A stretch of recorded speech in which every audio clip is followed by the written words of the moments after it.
Hello, everyone. Welcome to Writing Quests. My name is Brennan Pugh. Today we have Logan with us. He has a book coming out here soon called Shadow Bane, and we're excited to have him on the show. How are you today? Good. Excited to be here. Yeah, for sure. So, why don't you give us a quick little rundown of who you are, how you got into writing, and how you came to now be releasing Shadow? All right. Like a lot of writers, I've been writing all my life. Like the first time I wrote something for fun, I was 5 years old, and I wrote a really abridged and terrible version of the plot from Chrono Trigger. It was a video game, that I was playing. And then when I was 25, I decided to start writing like seriously and try to make eventually a long term career out of it. Shadow Bane is the second book I've written. Technically the third, if you count a really terrible dumpster manuscript that I wrote in high school. But as an adult, the second book I've written. The second book I've written. I've been working on that since May of 2021, and finally got it to a point where I felt that it was ready. I had a little bit. I did have an agent for a bit, so I kind of like dipped my toe in the trad pub pool. That kind of went south, so I decided to go self-published, and I'm super happy I did, and just I feel good about having like the creative control and getting to kind of set my own deadlines and do things the way I want to, and so that brings me here to finally get my debut out there about 8 years after I decided I was like gonna write seriously. Yeah. I think I appreciate. I was reading through one of your blog posts talking about some of your story about how you kind of had one idea and then you grew into like a 7-book series idea. How it's taken you a long time. It's very similar. Resonated because it's been quite a few years since I started mine, and same thing. I had an idea and it's kind of blown up, and so I resonated with that journey. They have an annoying habit of doing that. The ideas they Yeah. My problem is I always keep asking why, which is just keeps expanding the whole thing. So yeah. You add like a layer, and then it just opens up like a whole other avenue, and it's like, oh man, like that's got to be in there. Like that's good stuff. yeah, for sure. That 7 book one was from the first book I wrote. Hmm. So now that's kind of like my drawer manuscript. I'll come back to that at some point, but I realized that was like a really ambitious project. That it was. I thought it was originally going to be one book, and then expanded to like, oh, I'll do 3, I'll do 4, and then COVID hit, and I got like world building disease, and I was like, this is definitely 7 books, and I feel good about the amount that's in it. Like I don't feel like I'm stretching it to 7, but just the more I thought of, like the more I realized it would need more books. And then I was like, that's too much of a project to tackle while I'm still working full time and as essentially a first time author. I was like, I'll do like a smaller story that's a little more self contained, and I'll come back to that one later. Yeah, for sure. So I definitely want to talk to you about your experience with trad publishing. But let's start first with where did the idea for Shadowbane come from, and how did you develop that into what it is now? So I had a crazy dream. It was like a really intense nightmare, where basically like my wife and I were being like attacked by like demons in our house, and I was trying to like break through this door to like get her out of the room and get us out of the house. And I woke up like fuming, like angry, like sweating, like my heart was racing, like it was really scary. Mm-hmm. And I was in like physical like duress.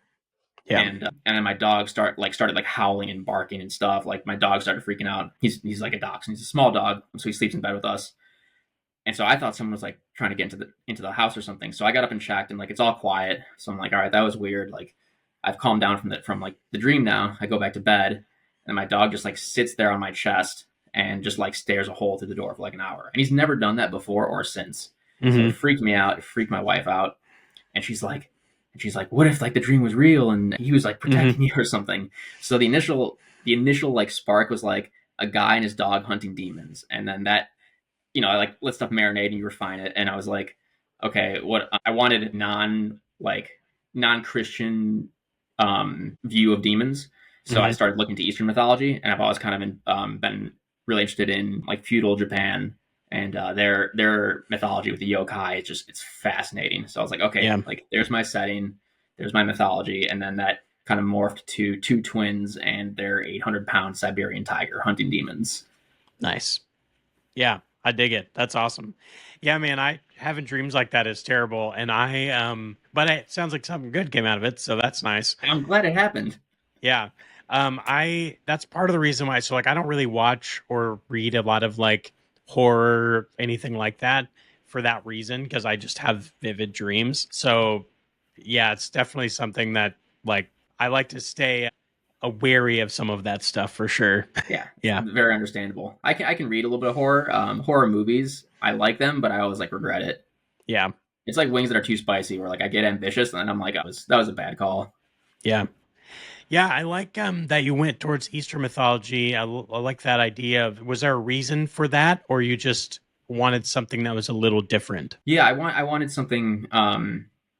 I wanted something non-Western because I don't know. I feel like what like Western like demons mythology. It's all based on like Judeo-Christian mythology, and Hmm. I just feel like it's like they don't have corporeal bodies usually. It's usually like all the demons are kind of similar, and Japanese mythology is just so rich and varied. There's like hundreds of different kinds of yokai, so I knew I could find just unique types of creatures that had just a unique background, and that plus a setting I was already interested in historically. Just I was like, this is it. Like this is perfect. Yeah. Yeah. Do you, after you came up with kind of the initial idea, are you more of an outliner? Did you spend a bunch of time outlining or did you just kind of discovery write the whole thing? I do a heavy mix of both. I definitely know the premise and the ending are like the two easiest things for me. So it's like, all right, here's where we're starting, here's where we're going. I might Hmm. know a few midpoints, and then there's a point where the stuff I write is very character driven, Hmm. and so at that point I'll just discovery write to get to know the characters. Hmm. So they're usually kind of like thin and one dimensional in the first draft, and then I'm like, okay, how can we add conflict between them? How do we add more external conflict, internal conflict? And so I just try to add layers to where like they're always there's always some external and internal circumstance that's always changing or forcing them to make changes or make hard decisions. Hmm. And then that's kind of how I like will add small like sub pieces of the plot to Hmm. to move things along and give them obstacles to work through. Yeah. I think that's a really, the best. I think if you completely discover right stuff, sometimes you can run out of like, where is this going? Like direction of what am I writing, you know? So I Yeah. think I like that. That's a good middle ground of like, kind of the main points, but you leave yourself enough room to create and expand and, have it be fun. Yeah, I think a lot of times we get lost in like I'm a plotter, I'm a pantser, and it becomes like an identity thing. Like it's fun to pick a Hmm. team. Yeah. And I've kind of like early on I vacillated between kind of like thinking of myself as both of those, and I kind of realized I do them both at different times, and like okay, that's fine. That's just my process. Like some Hmm. stuff I need to know where it's going, well in advance. Other stuff I'm fine just seeing where my imagination takes me, and sometimes it results in some really cool terms that I wasn't, would not have thought of had I just like been like okay, think of something cool. So Right. Yeah, I think, well, and there's that element too of like your characters always tell you things. So, like, as you're writing, they all of a sudden, I'm sure you've had this where you write something and then all of a sudden you're like, oh, I didn't know that character was going to do that. It yeah, just kind of surprises you. So I think, yeah, I think you get a truer sense of the character if you actually writing as opposed to like you said, like sitting there thinking, oh, I wonder what this cool thing this character could do, yeah. Yeah, and there's always time, especially like I mean, the nice part about writing is like you get to rewrite it as much as you want. So like I like one of my main characters that the first or second draft, I just thought like she felt a little flat like and I was like I got to add some texture here, and I just kind Mhm. of and at that point I had stuff written to look at because sometimes like you don't know what the issue is going to be because you haven't written it yet. So then I like Yeah. read it and I was like okay, I was like she just doesn't really have any flaws right now, like that's not interesting. So then Hmm. I went back and was like okay, what would be some negative consequences of this person's personality? Like, how might a good idea or a good intention or good trait be taken too far and result in some like negative consequences? And then, Hmm. and I already had something to work off of because I'd already written the half-assed version of it. Yeah. Find that your characters often end up how you kind of envisioned, or do they lead you in directions where they're generally different than what you thought? The endpoint is usually where I want because essentially like it's like okay, like I know what I want to happen and I know what I want the characters like end state to be in terms of how they've changed and everything. But sometimes just the way there is usually what requires a little bit of like finessing, and that's the stuff that'll surprise me. Yeah. Do you find it's hard to write characters I've been asking a lot of people this because I find it really fascinating. I feel like when you first start writing, it's really hard to write characters that are different than you or especially that believe different than you. Like if they Yeah, writing a character with like a totally different set of morals and values and beliefs than you have. Do you find that hard? Was it hard at first and not so much? It's still pretty hard. It's funny, like I have a hard time writing characters who will just like lie with no qualms about it whatsoever, or Mm, people who and this is tough because I write like it's all like medieval-ish fantasy, but people who are extremely like religious and who are like not afraid of like death because they believe there's like a real afterlife, hmm. which is just like that was like people's entire world back then, right? Like they had Yeah. no issues. And so like I tend to sometimes write a little too much kind of like modern like fear of death, or just like sometimes characters are tinted with too much like modern values until I and then I go back and like peel it back because I'm Yeah. like, okay, like this isn't like this is a very like 21st century kind of mindset of like, oh, like Hmm. I don't want to die, like, you know, whereas it's like people were like kind of like recklessly brave, especially if they were like socialized into being a warrior or something like that back then. Yeah. So that's tough. And then like really scummy characters I just have trouble writing. Yeah. I always had like if you ever played like Fable or like a game where you could choose good or evil, I could never do evil. Like I'd always try. It's not even that I think that I'm like some super nobly awesome person. I just couldn't do it. So I'd try to do it so that I could play the other version of the game, and then I would ultimately I was like I can't do it. 100% the same thing. I played Fable. I played a lot of Baldur's Gate.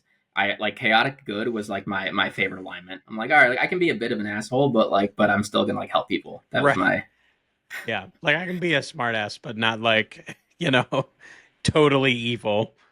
yeah. I don't find it fun to play that way, and so it's Mhm. tough for me to put myself in a mindset of that character.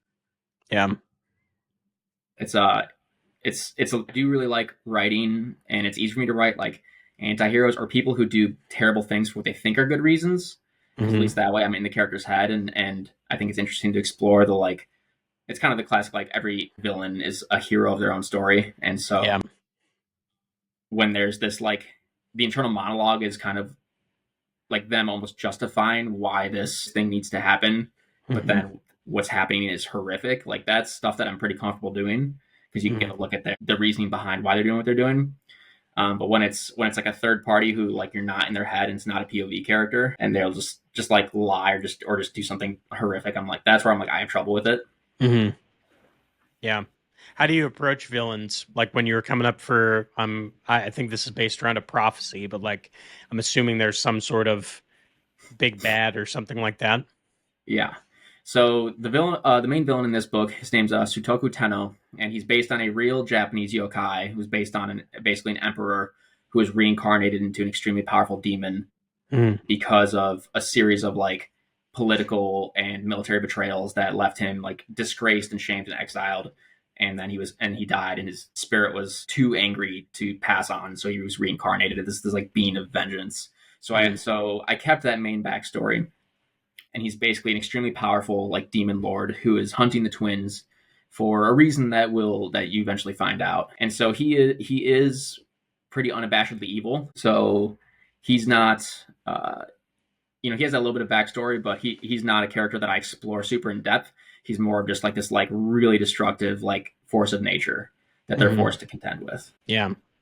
Yeah, I like, I grew up on things like Lord of the Rings and stuff like that. So like I never have a problem with a villain that's just like the bad guy. Like I hear that a lot where people are afraid of like, well, you don't want your villain to not have any motivations. And I'm like, well, sometimes you can just have the Dark Lord and he's the bad guy. But Yeah, I also just really appreciate like, they have reasons and a backstory and like so I love that you took that from that mythology and then just kind of fit it with the story. thanks. Yeah, he's very straightforward in his motivations, but there's like a reason for it, and he's not a character that I think needs to be complex. Hmm. He has essentially a gigantic chip on his shoulder. He wants to rule some stuff, and he feels like the twins are a big obstacle because they're demon hunters. Yeah, So for sure. So let's pivot a little bit into your experience with trad publishing. So you decided to self-publish this one. Why don't you maybe walk us through what that experience was, and then why you ultimately decided to self-publish? so so the name title of my first book was called Sundering, and I queried that. And this is like the problem with being a new writer: is you make so many mistakes that you don't even know are mistakes. Hmm. So I initially queried it after what I thought was like my like fifth draft, but it was really like my first draft plus like 4 rounds of spell check. Yeah. I didn't understand the substantive nature of edits at the time. So rejections across the board, no surprise. I had a there's a point actually where I participated in PitMad and got a offer from a small press, but it was a really like low ball, bottom of the barrel offer, like no advance, like small royalties, that kind of thing, Hmm. like not even getting author copies for free. Had a lunch with another writer who works out at the gym that I work at, he'd been published, he's a successful writer. He gave me some really good advice, some really good perspective, and it boiled down to like, you're just not ready yet. Like, go back and make it better. And he was 100% right. So then I rewrote it, started querying again, and this time I was getting, instead of like form rejections or no response, I was getting some personalized responses, but still no full requests or anything. But people were like, oh, this seems interesting, but it's not right for me at this time, or something indicated that they were like that there was some merit to it, just it wasn't quite there yet. Yeah. And then the the editor from that small press who had initially shown interest, I reconnected with him, and he had left there, and he started actually agenting, and he basically said that he wanted to sit on the other side of the table, advocating for authors instead of being on an acquisitions editor, and he was taking new clients. So I queried him after an R&R. We signed, and so that was the process of getting an agent for that story. And then that book eventually died on sub. I almost got a deal with Blackstone. They took it to acquisitions, and then the marketing department was kind of the one at the table who shot it down and said that it just wasn't the right time to take on a debut author. And they had Hmm. other fantasy stories they wanted to put their resources towards. And then while that was happening, I was started writing Shadow Bane, and then my agent called me on St. Patrick's Day. Yeah, must have been, no, it's 2022, and said that he was leaving the industry actually, and he'd give me some contact info for some other agents at his agency, and left some recommendations. And I kind of just decided, I was like, I'm going to take some time to think about this, because the other agents who represented fantasy at his agency did not represent kind of like the grimdarky, like really intense, like morally gray characters, violent.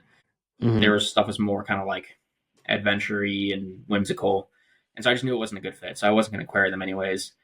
And the first draft of Shadow Bane was 200,000 words. Yeah. And I split that in half, and then like fleshed out more. And that's, so the first half of that fleshed out is what's being released now. But at the time, it was just a 200,000 word monstrosity. And I was like, I'm not going to get a new agent with this. I don't really have a reasonable in with any current agents. And I Hmm. wasn't even sure I wanted to do this anymore on the traditional side, because I had already had to make some changes that I played ball with, because I figured he knew what he was doing and he knows the industry, but that I wasn't thrilled about. Hmm. Just some stuff to the content where he was like, it's going to be easier for me to market or sell this if like this doesn't happen, or if we make this a little softer. Hmm. Like, I try not to pull punches when I write, and I had to pull a few to get Sundering to a place where he felt comfortable approaching publishers with it. So I took about 6 months, and I wrote a really really terrible movie script just to keep writing, but like Hmm. take some time off the main project, and just thought about what I wanted to do. And I eventually decided to bet on myself. Yeah. Yeah. That's awesome. I think I've talked to a few people that have enjoyed attempting to do the traditional stuff, but most everyone I've talked to, they just eventually, they either kind of had an experience similar to what you've had where it wasn't quite right and nothing really kind of worked, and then people dropped out unexpectedly. But most people I think end up wanting to just take a bet on themselves and being like, we can have the control and do the things you want to do, and so are doing that now with Shadowbane. What have you learned in this process since then? As far as getting the book ready to release Yeah. for publishing, Yeah. I feel like I'm still kind of like have my head down in the thick of it because it's not out yet. Hmm. Once I have some distance, I'll be able to kind of like sit and like categorize. But I mean, 6 months ago, I was sitting and googling like how to release and market a self-published book, Right. and I mean, probably the main thing is like that reviews are everything, and that's where I focus most of my effort. Hmm. I didn't do any like book swag or like bookmark packages or anything like that. I basically focused all my effort on editorial and arc reviews and interviews, and like those are three things I really attacked. We'll see if it works. Yeah. Yeah. Well, and I feel like marketing books is so weird. It's so much different than marketing any other thing. Like, because you're not selling something that people need. So you got to convince them to buy it, and you're also just selling a story. So you're kind of selling yourself. Like it's just different, you know? Yeah, Yeah. and it's like it's kind of like a little piece of you, and people don't know you; they're not sure what to expect. Hmm.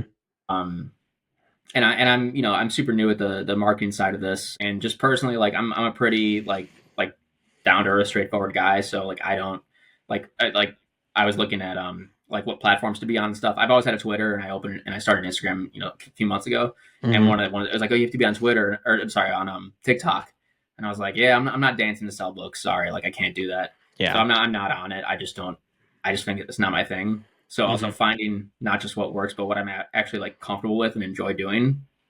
Like Yeah. I'll sit and talk about books and writing or whatever for like hours. Like that's like my I'm happy to do that. But I want it to be like genuine and authentic. And some of the marketing strategies that I saw that they were suggesting to do, I just doesn't resonate with me. Yeah. Yeah. I think it's important to find, well, because each platform is so different, anyways. There's so, like, everything's got its own kind of different rules and stuff. Like, for my YouTube channel, I mostly focus on YouTube, but I've done a little bit of X and a little bit of Instagram. But like, they're just totally different. I do a little TikTok, but then I'm like, I just kind of take the things that I'm already doing for YouTube and put them on those other platforms. Yeah, But yeah, I agree with you. It's like I tried to do the Instagram thing for a while, like really do and I'm like, I don't, yeah, you know. So yeah. I'm still figuring that one out. yeah, what I've found it most useful for, and you maybe can speak to this a little bit, is just connecting with people. So like I've met like all the people that I've interviewed on the show. I just reached out through social media. So have you seen, since you've been doing the Instagram and Twitter and all that stuff, like what has it been like, I guess, networking with all of those people? I think it blinked out for a second, but you said that you had gotten a lot of views just out of meeting and connecting with people on Instagram, right? And Yeah. people you're interviewing. Yeah, Yeah. Yeah. yeah. That's Have you been easily able to get into kind of the group, I suppose, of I've found everyone to on the author space to be very helpful and very like welcoming. I'm starting to. So I think my first like dip in the pool was Beard of Darkness. Matt Hmm. just Twitter messaged me or emailed me out of the blue and was like, "Hey, I came." He's like, "I came across your book." He's like, "It sounds awesome." He's like, "I'd love to review it." He's like, "I want to get in on this." He's like, "I have a good feeling about what you're doing." And then he recommended me to a couple other blogs. Before we go, Fanfi Addict and Grimdark Magazine. So he put me in contact with those guys. And then off the back of that, I just at that point kind of got exposed to like other reviewers and people who do interviews and stuff in the space, and then started in some cases to reach out myself, and that was around the time when I started to get on Instagram and kind of poke around, and like once you follow a few people who are like really in the space, then it's a good suggestion of who else to follow, which I think is how I found you, Hmm. after following like Matt and as a like bearded book beastie. Yeah. Yeah. So we just got in touch earlier this week actually, and I think we're gonna plans to appear on his channel once we connect schedules. But yeah, and I'm honestly like I'm really surprised by just how, like you said, just how like friendly and welcoming everyone is. Like no one knows who I am. Like I'm a debut author, right? Hmm. I have not had a huge presence or anything, especially on Instagram. So it's pretty humbling just to like to be able to connect with people and for them to want to give you their time just to talk about what you've been working on. Yeah. Yeah. It's always I haven't released it in my own writing, but I've done a lot of creative things. Like I've been a musician for a long time and that kind of stuff. So What do you it's play? always so I play a couple of things, but I suppose my main thing would be bass and drums. So Okay, I was a jazz bass performance major, which is completely useless anywhere. But but but it's fun. I was fun and I learned how to play. So Yeah, yeah, I grew up drumming, so I understand. I understand. It's fun just to play, even if you don't really do anything besides just play for enjoyment. yeah, yeah. And so that was like that whole being creative. putting your like I'm kind of callous to it now, but like when you first put out your writing and stuff or anything creative, you feel like everyone's gonna just be super mean. Like Yeah, everyone is gonna be terrible, everyone's gonna be horrible and like trash it. And most like 99% of people are like totally supportive and cool. So, you know, it's kind of a weird mental game to get over. yeah. And the funny thing too is, so I started doing editorials, which have to go out like 6 months in advance. So I was getting Hmm. like professional, reviews like before I got any like ARC readers, Hmm. and it was like extremely positive. But like the first like 5 star or two that I got, I was like, oh my god, this is actually good, like sweet. But I Yeah. was really nervous, and then you kind of settle like it kind of settled in that I was like, okay, like I worked really hard on this book for about 2 years. Like I know that at the very least like pretty decent. So, Yeah. but yeah, that initial nervousness was a little bit of a hurdle. Yeah. Definitely. So I think I saw that this one you're planning on being a trilogy. And then Yes. you've got your other one that's maybe potentially going to be about 7 books. Do you have any other kind of things that are working on in the background, or is it mostly just these two things? I have a bunch of ideas. I probably have, I don't know, at the rate I write, which is slow, like 30 years worth of ideas. So like I hope I don't think of anything else because like I got Yeah. the pond stocked. So I have one that I'd set it in a um kind of like a North African or like South Italian setting, kind of like and it basically be like Gladiator, but if it was a if doing that was like the best means to fame and like the cost of pursuing that like at Hmm. all costs. Like what would happen if it wasn't like if the gladiators were like rock stars and it wasn't slaves who were being forced to fight, but like people who volunteered to do it because it was like the best means to achieve like fame and wealth. Yeah. And again, that's like a setting that I think would be really interesting and I'd want to explore. Hmm. And so like that's like one premise I have, and I have a faint plot for that. That would probably be 2 to 3 books. I'd also like I have one or two ideas for a setting in like Roman England when they or Roman Britain when they were trying to settle that and kind of at war with like the Celtic and Gallic tribes. Hmm. So I definitely I have a few ideas, and we'll see which one I write after Shadow Bane. The 7 book one is going to be like I'm going to come back to that much later. Yeah. I'll definitely Kind have of. to be writing full time for me to tackle that one. Yeah. It's kind of the one. It's like Brandon Sanderson's Stormlight Archive. That's his like the big one, and then he's got all the Yeah, little ones around, but that's like the big guy. yeah. That's as ambitious as this project is. Like I will need to be at the absolute top of my game. So I'll take on some smaller projects. I'll make some mistakes. I'll learn more. And when I feel like 100% ready to tackle that, I'll get after it. Yeah. What kind of influences do you have? I see back on your shelf there you got the Aragon books, which I love those books. What other kind of influences do you have? So the tiny ones next to Aragon are the Redwall series. Those are the first fantasy books I ever read. Hmm. Um, Picked those up when I was like 9, and then and then from there, and then I read Aragon, and I really loved those books when I was a teenager. And then I got into R.A. Salvatore's like Legend of Driss series, and the Forgotten Realms books, which are kind of all on that side there. That's like 2 shelves worth. Hmm. And then I went through a period where I wasn't reading as much because I was in college and in grad school. And then I came out of that, and I'd kind of outgrown some of the stuff that I grew up on, like in childhood and high school. Still huge influences, and they're what sparked my love of the genre. And then I got into, and that's kind of when I started getting into Grimdark. I picked up one of Luke Skull's books. You familiar with him? Hmm.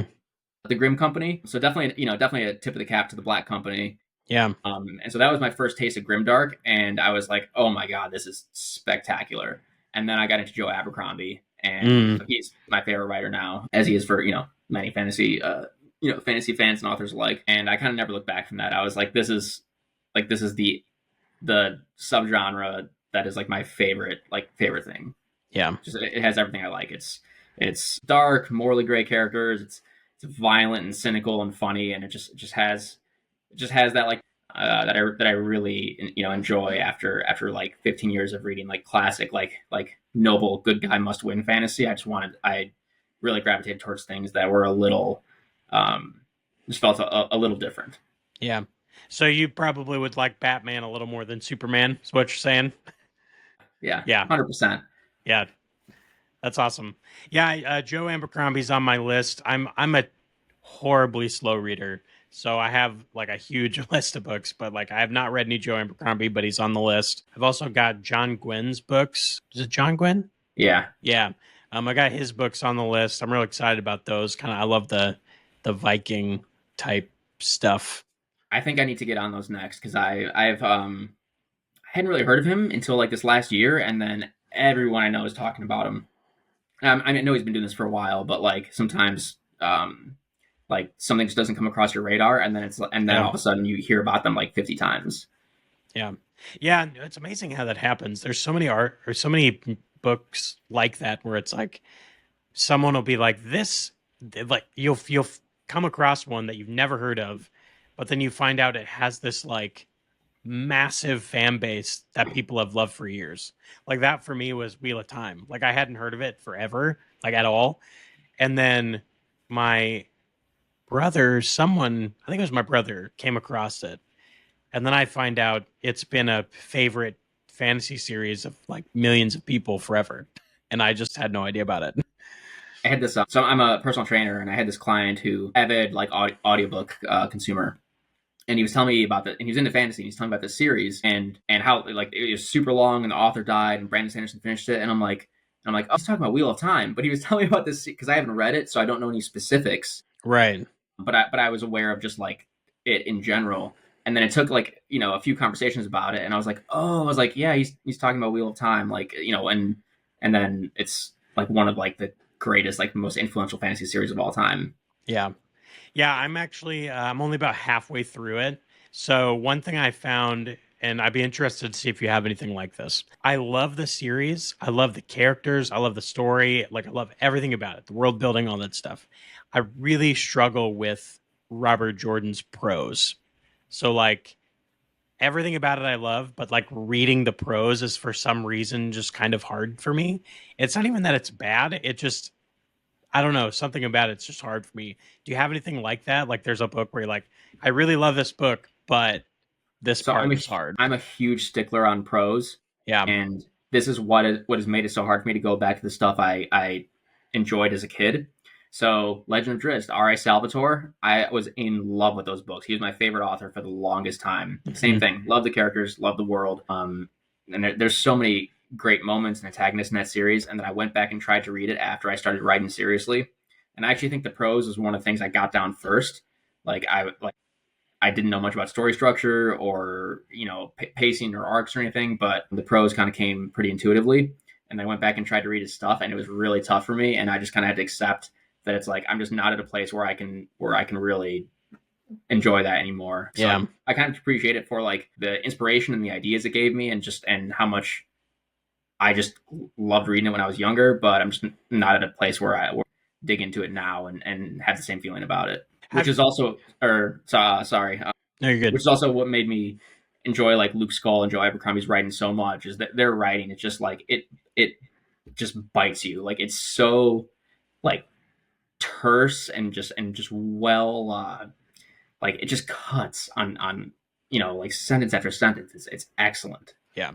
That's why I'm a big fan of Brandon Sanderson. That's part of why is I think he just writes his prose isn't fanciful, but he just writes very cleanly. Like you know what he's talking about, you know what he's saying. I think he's a really one of the things I think he does super well is his endings, like his climaxes of his stories. Just like, Sandalanche. oh man, it's just all of a sudden you're like, yep, we're in the climax. Here we go, and then it's just like crazy till the end. Yeah. One of the things that I really like about him is he understands writing to like a fundamental science. Hmm. So his lectures on YouTube Oh yeah. were some of the resources and things that I was looking at that helped me understand that like writing a story is not just this like mystical thing that just like comes to you. It's like no, like there's a process, and you can reason through it, and there's a reason why certain things work and why certain things don't, and you can Hmm. connect certain things, and there's a way to add layers and add texture to your work so that it feels like rich and fluid and still moves forward, and he understands it so well. It was fascinating just to watch him talk about it. Yeah.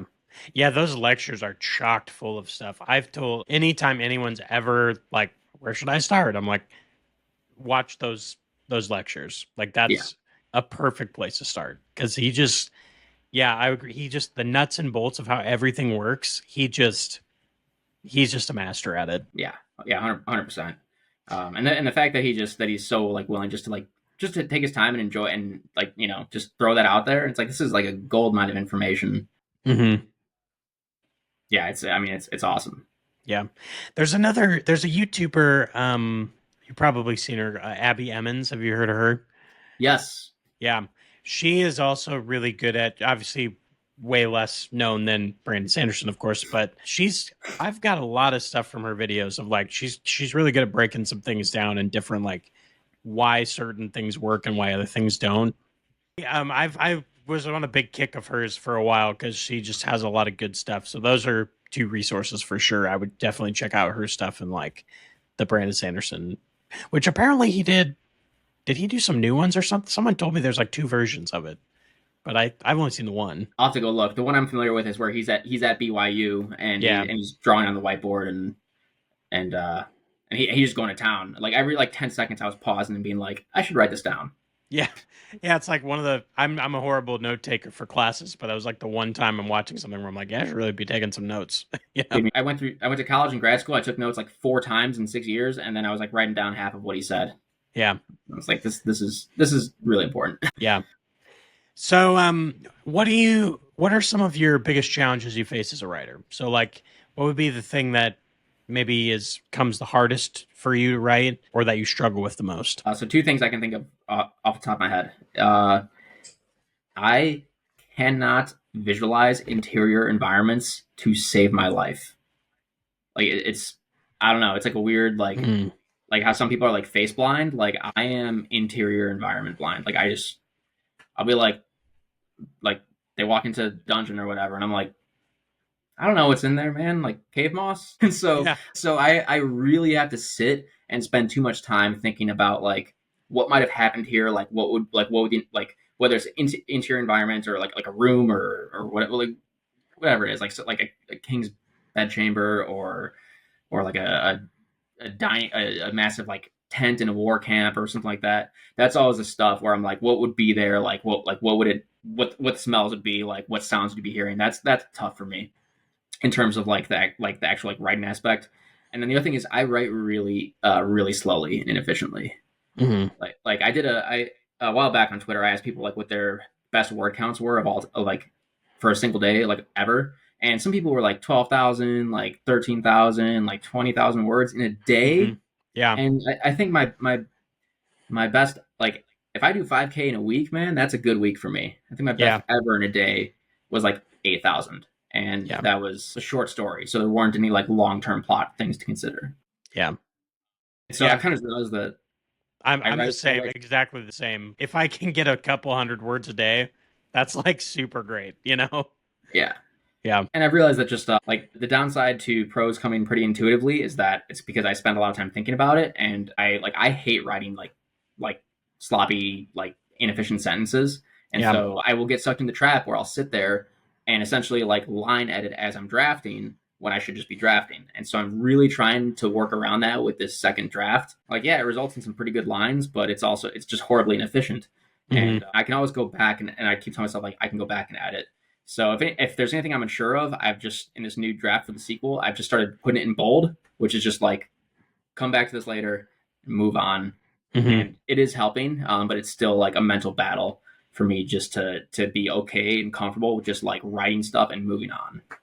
Do you find though that maybe like does it end up being kind of the same amount of work? So like if you take your time and try to come up with like really clean prose right away, does it save you time later in the edit or does it not save you any time? I don't know yet because this is my first time trying this. Yeah. So, like this was like a thing. This was like the like okay, how do I get better as a writer? Like I'm going to commit to doing this on the draft of this novel of Yeah. the sequel. So and it's funny. I had the same thought. I'm like I don't know if this is going to work or not, but I got to try it and I'll if it works I'll keep I'll keep doing it. If it doesn't work, I'll go back to my, spend 30 minutes on one paragraph, but it's a damn good paragraph. So Right. Um, I I like what you said about visualizing interior environments. I quite literally last night was doing a little writing before I went to bed, and I wrote. I was kind of writing this whole scene and had some like interior stuff and all this character stuff, and had no problem with any of that. And then I got to this place where like the character went into a different room, and then I was like totally stuck. Like I just couldn't even. I'm like, he went into the room, and then it was like, I don't know what it looks like. I could not figure it out. yeah, it's insane, and it like kills the momentum, and you can't like not give the reader some piece of context. Hmm. Otherwise, you end up in like floating head, like white room territory, and Yeah, that's yeah, and then like there goes your immersion. So yeah, it's like you gotta like figure it out, and that's a frustrating part. yeah. It's also it's kind of like you end up doing like stage like if you've ever done a musical or a play or scenes like you have to sometimes you just have to do blocking where you just figure out where everything goes on the stage. And that's some like I get to that point and then I have to like pull myself out of the flow to be like, okay, so this is here and this is here and the character's over here, you know. Yeah, it really kills the momentum. Yeah. So that's right. Like this kind of reminds me of fight scenes. So there's a lot of them in Shadow Bane, and if there's one thing that gets universally praised in every good review, it's the fight scenes, and that's because I go into a psychotic amount of like detail and planning with it to Hmm. to where it's like, okay, like this character's doing A, B, and C. Like while that's happening, like how many seconds would that take? What's this other character doing? How does that line up? What does the first character see in the second character Hmm. to keep you like anchored on the whole scene? But then like you can't only describe that because they're still fighting. So like what glimpse do they get as those two things are happening simultaneously? And like I will sit there and like pour over that until it's like actually concrete Hmm. to where it lines up. And then same thing with like spatial distances and stuff like that. Like, oh, how many steps would they take to get to this distance in time while this other thing is happening? And it's like, it's probably I'm probably overdoing it, but like I need it to feel airtight. Otherwise, it Yeah. doesn't feel real to me. Yeah. No, I think that's smart though. Like, I mean, yeah, it's a lot of extra work and maybe you overthink it, but at the same time, I've read a lot of books where I get lost in the fight scene. Like I'm reading the fight scene, I'm like, wait, where'd this character come from? Like all of a sudden it doesn't make sense, and you're like, I Yeah, don't know what's going on here. So it's probably worth it, I'd say. and I hope so. And that's like if I get spend extra time doing it, and the readers just like pulled in and immersed, that like that's the point of like trying to make something good, right? Is that Yeah. you deliver an experience. And like every time I hear someone say they skip fight scenes, like it breaks my heart. I'm like, that's like some of Yeah. my favorite scenes of all time Yeah. when it's well done. Yeah. So, back to Wheel of Time. So, something he does in those books that's interesting when there's a fight scene, he kind of like he doesn't really describe it. So maybe you wouldn't even like this. It'd be interesting to I'd be interested to hear what you think. Sometimes what he'll do is like he'll just say like the name of the form, like flower dancing on water. Like that's the name of the form of the sword Right. form. And so it's kind of this weird like there's a fight scene, but he's never really telling you what's happening. He's just saying these sword forms and stuff. It's kind of interesting. So I actually think that's really cool, especially if you go into a little bit from the world building perspective, because Hmm. it helps. Like so, I wrestled and then I studied mixed martial arts for about 4 years, like Brazilian Jiu Jitsu and Muay Thai and standard like Western boxing and stuff. So I have an appreciation for how there's so many different styles and forms of combat. And so if there's a way to like to work that in, even on kind of a surface level, you don't have to go super detailed with it. Hmm. But I do appreciate that they can kind of like if an author wants to bypass blow by blow choreography, which is really hard to do well, and it's usually not worth the effort. Hmm. Like I don't do blow by blow all the time, and if they can find a way to use that to enrich the world building and kind of add a layer to it, like I think that's really cool. Yeah, And that's it's still awesome. something that it can be tough to pull off because you still have to make it sound kind of believable, and you still have to write it in a way that's still intense and fast paced and feels like feels real. Hmm. So yeah, I actually think that's really cool. I have an idea for something kind of like that for a different project. Hmm. which would involve like named like move sets and counters and stuff. Yeah. So yeah, definitely I think it's awesome. Yeah, that's cool. So we're coming up close to an hour here. So I always like to end things by just asking if you had maybe 2 or 3 pieces of advice that you would give to like a new writer or someone who's just jumping into it, or maybe they're almost going to publish like you're about to. What would that be? What would you tell them as they're getting started? So when you think it's ready, it's probably not ready yet. Mm-hmm. Just let it breathe for like 3 months, and either read stuff that like you really think is top notch, and then come back to it, or do as much research as you possibly can on the actual like craft of writing, and then come back to it. You'll find something to work on, and do it like 4 times, and then it'll be ready. That was kind of like my experience with like querying way too early, and then and then the second one is just be persistent. Like I started doing this, seriously 8 years ago, and first book is finally coming out, and I feel like it's like I'm really proud of where it's at. And had I self-published that first book that I kind of already had like ready to go, I would not have felt good about. So like it was pretty hard to put like essentially a finished book like in a drawer and just like let it go. But I'm glad I did. So like patience and persistence are like your best allies as a writer. Yeah, yeah, for sure. It's worth letting things marinate. Like, don't just because Brandon Sanderson writes a bajillion books a year doesn't mean you have to, because it's worth getting it right.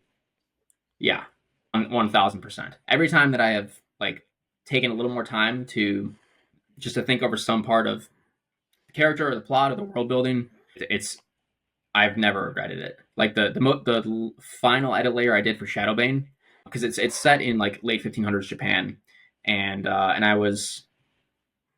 I basically had the story done, and I wanted to do one final check for names in like the Japanese language, because I use a lot of Japanese terminology, names, geography, places. So I already intended on doing this. And while I was doing my like language research, and I hired a translator to help with this, that was when Shogun came out. So I watched Shogun, and I noticed like just some aspects of like how they use honorifics, and just like little subtleties with the culture that I just hadn't really worked in. And I was like this, I was like, I can do better with this. And so I went back and just added in like a couple, like just more notes to make it feel a little more authentic, like late 1500s Japan, instead of like England, which unfortunately is like fantasy default. Mm-hmm. So, things with like some of the clothing or the architecture, or just some of like the social interactions and stuff like that. And it brought it to a new level, because I feel like it really enriched it. And I was so glad that I took like an extra 2 months just to like put the final like world building sprinkles on it. Yeah. Yeah. Definitely worth it. That's awesome. Well, this has been a fun conversation. It's been great having you on. And why don't you tell everyone kind of where they can find you and social media and all that kind of stuff? Awesome. Yeah, thank you. Thank you for having me on. First of all, this was my first interview and kind of the the pre-release slash post-release tour. Yeah. So I was a little nervous, but yeah, I had a lot of fun talking. So I am on Twitter at Cal P Logan. Wish I had not put the P in there. That was an early pen name mistake. Yeah. I rebranded to Cal Logan. Yeah, that's all right. Instagram at Cal_Logan_author. I'm also on Facebook under I think it's still Cal P Logan. And then website is www.callogan.com. Shadow Bane releases in ebook, paperback, and hardcover on Amazon. It's also available on Ingram Spark for those who are looking for a jacketed hardcover with a dust jacket. And then you can still pre-order at a discounted price through September 16th until it releases. Nice. Awesome. Well, thanks for being on the show, and thanks everyone for watching. This has been Writing Quest and Cal Logan. We'll put all that stuff down in the description of the video so people can check it out, and we will see you next time on Writing Quest. All right. Hey, thanks again for having me. This was a lot of fun. Yeah, definitely. Let's do it again sometime. 100%.